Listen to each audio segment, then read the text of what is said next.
Hello everyone, today's Trainer Tip Tuesday is going to be about this idea of doing mobility and not feeling it while you're doing that stretch. Maybe you've been coached in a session with your coach or in a class, or you have some workout and you're looking at some video or you're doing some stretch and you're like, I don't really feel anything.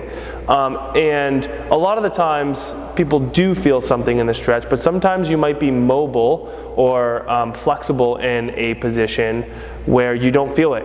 That's okay. I think people are always trying to seek this feeling of like, well, I don't feel it, so I'm either doing it wrong or I need to go deeper into it.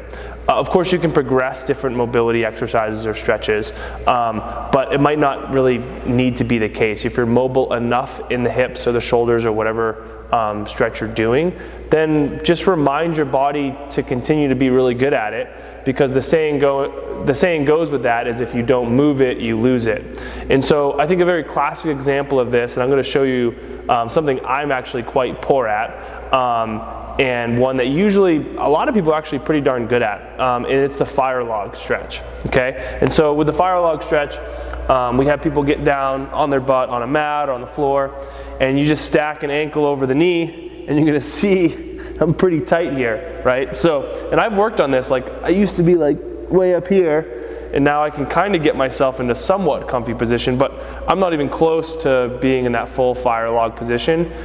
This feels relatively comfortable for me. If you can see the bead of sweat coming down my head, you can tell that I'm working. But a lot of people can get in this position really quite easily, and their legs flop down into position. And they're like, well, I don't feel anything, Charlie. And I'm like, oh, well, then lean forward a little bit from the waist. If you do that, then that's great. Like, just continue to be good at that. If you're like me here, obviously I'm feeling some serious stretching in my hips. That's great. And then I can switch sides.